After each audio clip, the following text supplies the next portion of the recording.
ស្វាគមន៍ការចូលមកកាន់កម្មវិធីជីវិតនិងការងារដែលកម្មវិធីនេះឧបត្ថម្ភធំដោយ Rainbow មជ្ឈមណ្ឌលបណ្ដុះបណ្ដាលពហុជំនាញមានបណ្ដុះបណ្ដាលភាសាជប៉ុនគ្រប់កម្រិតនិងជំនាញវិជ្ជាជីវៈកាត់ដេរសំណង់ការថែទាំចាស់ជរាកុំព្យូទ័រនិងក្រុមហ៊ុន Human Power ទទួលបានអាជ្ញាប័ណ្ណពីក្រសួងការងារនិងបណ្ដុះបណ្ដាលវិជ្ជាជីវៈក្នុងការបញ្ជូនសិក្ខាកាមទៅបន្តការសិក្សានិងធ្វើការងារនៅប្រទេសជប៉ុនដោយស្របច្បាប់ថ្ងៃនេះខ្ញុំបានរើសបូរមានកិត្តិយសនិងសេចក្តីរីករាយដែលបានអញ្ជើញវាគ្មិនចំនួន2រូបចូលរួមក្នុងកម្មវិធីរបស់យើងគឺលោកឈិនវុធីនិងអ្នកស្រីខុតកូឡាដែលបានបំពេញការងារជាសិក្ខាកាមផ្នែកសំណង់និងកាត់ដេរនៅប្រទេសជប៉ុនដោយជោគជ័យពួកគាត់នឹងធ្វើការចែករំលែកបទពិសោធន៍ប្រវត្តិជីវិតការតស៊ូរបស់ពួកគាត់រហូតមកដល់បច្ចុប្បន្នលោកទាំងពីរមានជីវភាពធូរធារខ្លាំងមែនទែនខណៈនេះដែរខ្ញុំបានសូមឆ្លៀតឱកាសជម្រាបសួរទៅលោកឈិនវុធីនិងអ្នកស្រីខុតកូឡាតើសុខសប្បាយជាទេហើយចំពោះមុខរបរសប្តាហ៍នេះមានការមមាញឹកយ៉ាងណាដែរការងាររវល់បន្តិចដែរដោយយើងទើបតែបើកហាងថ្មីហើយយើងក៏មានបម្រើសេវាកម្មដល់ភ្ញៀវជុំវិញរាជធានីភ្នំពេញនិងតាមបណ្ដាខេត្តជាពិសេសសម្រាប់ភ្ញៀវជនជាតិជប៉ុនឥឡូវយើងក៏មានរថយន្តចំនួន3គ្រឿងនិងបុគ្គលិកចំនួន5នាក់សុទ្ធសឹងជាអ្នកអាចប្រើប្រាស់ភាសាជប៉ុននិងស្គាល់ច្បាស់ពីភូមិសាស្ត្រផ្លូវផងដែរបាទអូសូមអបអរសាទរនិងសូមអរគុណចំពោះអ្នកទាំងពីរដែលបានចំណាយពេលវេលាដ៏មមាញឹកចូលរួមក្នុងកម្មវិធីជីវិតនិងការងារនៅក្នុងថ្ងៃនេះចូលមកដល់ចំណុចនេះដែរតើអ្នកទាំងពីរអាចជម្រាបអំពីប្រវត្តិអាពាហ៍ពិពាហ៍គ្រួសារនិងការតស៊ូកន្លងមកបានទេបាទចា៎ជាងទាំងពីរនាក់បានរៀបការជាមួយគ្នាអស់រយៈពេល15ឆ្នាំហើយជាងទាំងពីរនាក់សុទ្ធតែមកពីគ្រួសារកសិករធ្វើស្រែចម្ការបច្ចុប្បន្នមានកូនចំនួន3នាក់ស្រី2ប្រុស1និងមានឪពុកម្ដាយចាស់ជរានៅក្នុងបន្ទប់ផងដែរសរុបទៅយើងមានសមាជិកគ្រួសារចំនួន7នាក់ឯណោះចា៎ចុះកាលនោះការធ្វើស្រែចម្ការអាចរ៉ាប់រងដល់ជីវភាពគ្រួសារដែរទេបាទកសិករយើងពីមុនធ្វើស្រែចម្ការអាស្រ័យទឹកភ្លៀង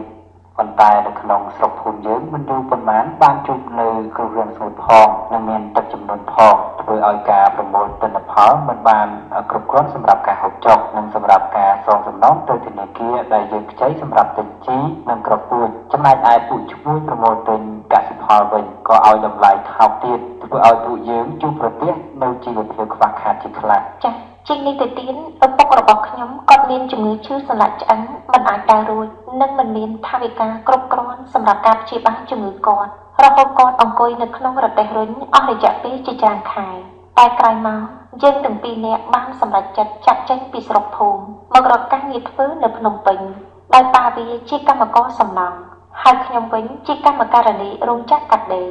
នោះគ្រាន់តែជួយដោះស្រាយបញ្ហារបស់យើងជាបណ្ដោះអាសន្នតែប៉ុណ្ណោះតែវាមិនអាចធ្វើឲ្យជីវភាពរបស់យើងប្រសើរបានឡើយដោយសារតែនៅទីក្រុងការចំណាយក៏មានច្រើនដូចជាការបង់ថ្លៃបន្ទប់ជួលទឹកភ្លើង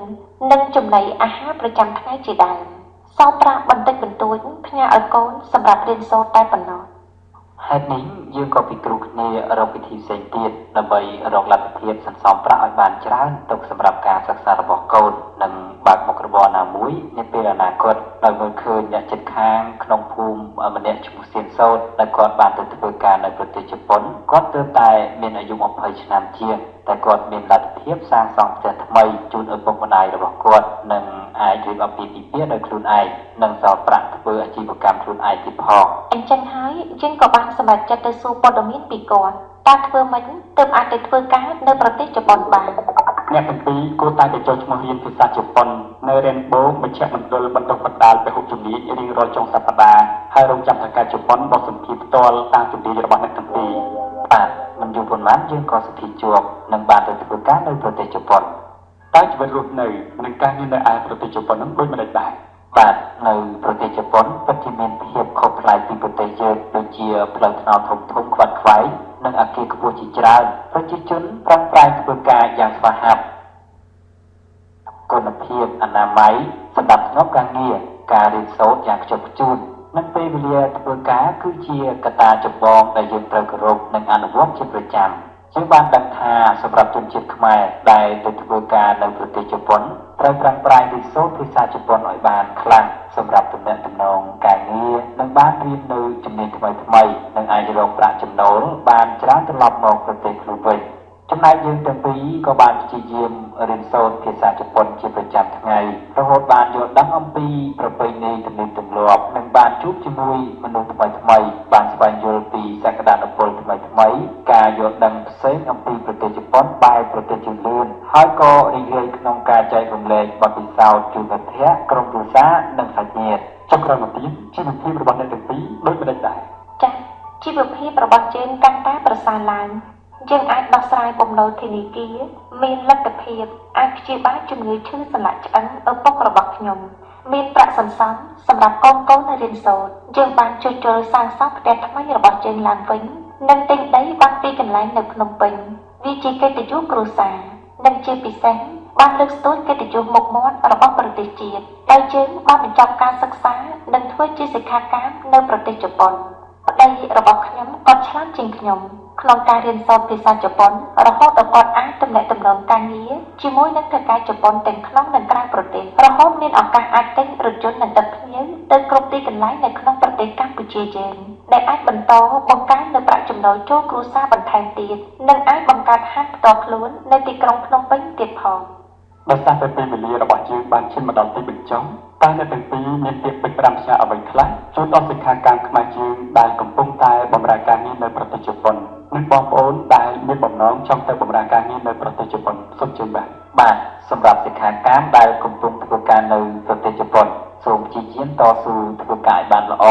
និងប្រឹងប្រែងរៀនសូត្រភាសាជប៉ុនបន្ថែមស្វែងយល់ពីប្រពៃណីទំនៀមទម្លាប់ការយល់ដឹងផ្សេងៗអំពីប្រទេសជប៉ុនបែបប្រទេសជឿនលឿននិងកុំចំណាយខ្ជិលខ្ជាយពេកពីព្រោះនៅស្រុកគេការចំណាយថ្លៃណាស់កុំជឿលើការញុះញង់របស់ជនខិលខូចឲ្យរត់ចេញពីកន្លែងធ្វើការហើយរស់នៅខុសច្បាប់និងអាចមានទោសទណ្ឌជាពន្ធនាគារទៀតផងសូមរក្សាកេរ្តិ៍ឈ្មោះគ្រួសារនិងប្រទេសជាតិជាយាមតាក់ទាញឲ្យប្រទេសជប៉ុនទទួលជ្រើសរើសខ្មែរយើងទៅធ្វើការប្រទេសជប៉ុនបន្ថែមទៀតកុំឲ្យចាញ់ប្រទេសផ្សេងទៀត ចំពោះអ្នកដែលមានបំណងចង់ទៅធ្វើការនៅប្រទេសជប៉ុនសូមពិនិត្យមើលឲ្យបានច្បាស់អំពីក្រុមហ៊ុនជាមុនដូចជាតើក្រុមហ៊ុននោះមានអាជ្ញាប័ណ្ណស្របច្បាប់ពីក្រសួងការងារបានអនុញ្ញាតឬទេតើក្រុមហ៊ុននោះមានច្បាប់ផ្សេងៗសម្រាប់អាជីវកម្មដូចជាបតង់និងការចុះបញ្ជីនៅក្រសួងពាណិជ្ជកម្មឬទេពេលក្រុមហ៊ុនចុះផ្សព្វផ្សាយតើមានឯកសារពីអាជ្ញាធរដែនដីឬទេតាំងពីថ្នាក់ខេត្តរហូតដល់ថ្នាក់មេឃុំពិនិត្យលើកិច្ចសន្យាការងារក៏ដូចជាប្រភេទការងារប្រាក់ខែម៉ោងធ្វើការនិងការឈប់សម្រាកទីកន្លែងការងារនិងភារកិច្ចដែលត្រូវធ្វើឲ្យបានច្បាស់លាស់ហើយកុំភ្លេចប្រឹងប្រែងរៀនសូត្រភាសាជប៉ុនសម្រាប់ចូលសម្ភារនិងមានឱកាសជាប់ច្រើនជាងអ្នកមិនសូវចេះចុងក្រោយនេះដើម្បីជៀសវាងការចាញ់បោកសូមកុំជឿជាក់លើការញុះញង់មេខ្យល់ចំណាយប្រាក់កាសអស់ច្រើន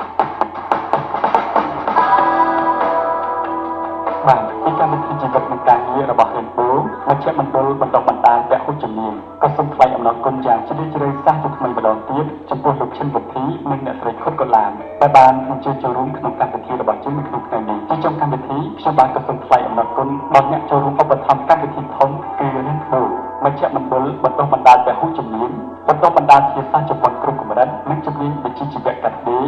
សំណង់ការថែទាំចាស់ជរាកុំព្យូទ័រនិងក្រុមហ៊ុន Human Power ទទួលបានអាជ្ញាប័ណ្ណស្របច្បាប់ពីក្រសួងការងារនិងបណ្ដុះបណ្ដាលវិជ្ជាជីវៈក្នុងការបញ្ជូនសិក្ខាកាមទៅបន្តការសិក្សានិងធ្វើការនៅប្រទេសជប៉ុនដោយស្របច្បាប់សម្រាប់ការចាប់អារម្មណ៍ចង់ចូលឈ្មោះរៀននិងទៅធ្វើការនៅប្រទេសជប៉ុនសូមទំនាក់ទំនងមកយើងខ្ញុំតាមរយៈទូរស័ព្ទលេខ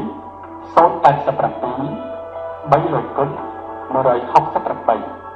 087 47 147 012